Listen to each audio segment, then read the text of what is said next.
Welcome to the Simply Financial podcast. I'm your host, Christopher Calandra.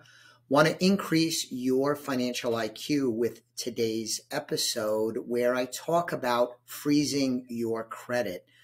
Freezing your credit keeps sensitive credit files from being accessed, so it can protect you from fraudulent credit applications. So this will work even if the bad guys have your social security number and date of birth. It's free, which is good news. And what you need to do is contact each of the three credit bureaus, the major three credit bureaus. They are Equifax, Experian, and TransUnion. You can do this by phone. You can do it on their respective websites, and you could also do it through the mail. Please keep in mind that if you freeze your credit, it does not affect your credit score.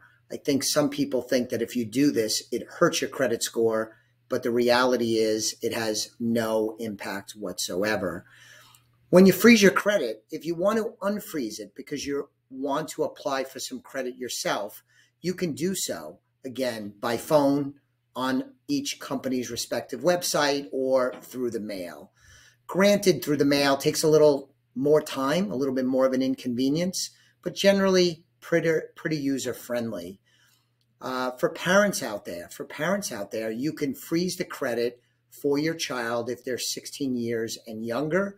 There are lots of instances out there where you have identity theft, where someone gets a hold of the personal information of someone 16 and under and open up credit accounts in their name.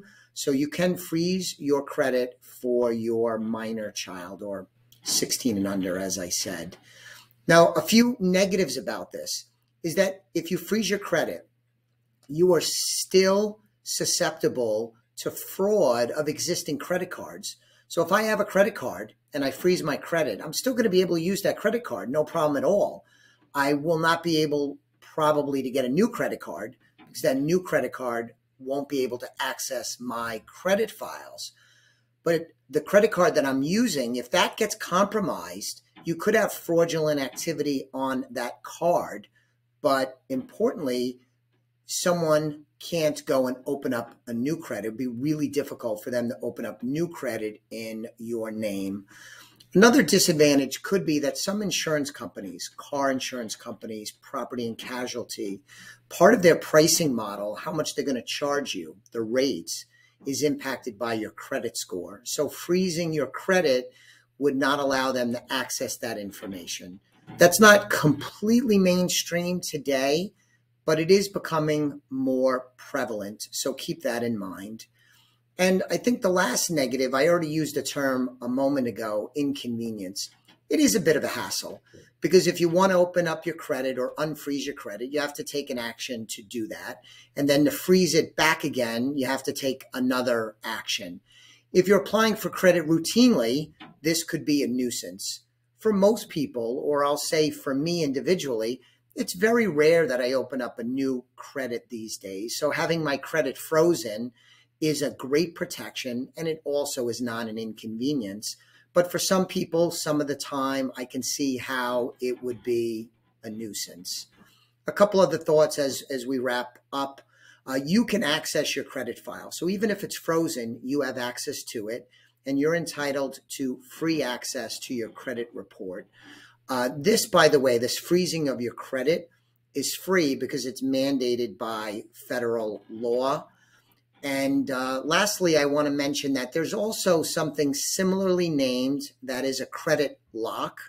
These are services that are offered by the credit bureaus, and sometimes they will charge for this, although not always.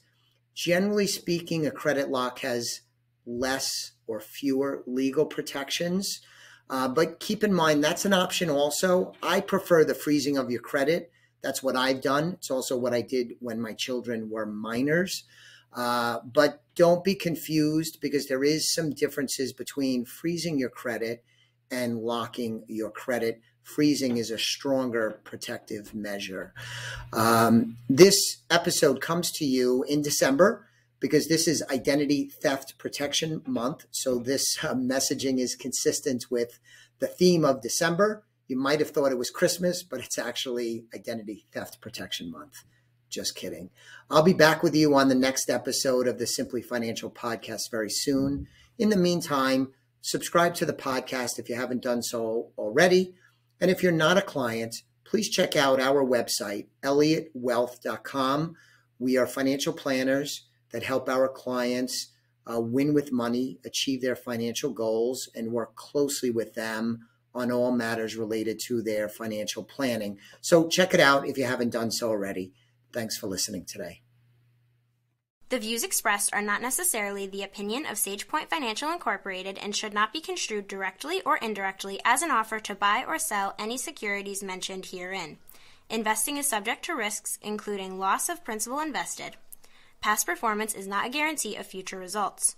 No strategy can assure a profit nor protect against loss. Please note that individual situations can vary. Therefore, the information should be relied upon when coordinated with individual professional advice. Please note, the information being provided is strictly as a courtesy. When you link to any of the websites provided here, you are leaving this website. We make no representation as to the completeness or accuracy of the information provided at these websites, nor is the company liable for any direct or indirect technical or system issues or any consequences arising out of your access to your use of third-party technologies, websites, information, and programs made available through this website. When you access one of these websites, you are leaving our website and assume total responsibility and risk for your use of the websites you are linking to.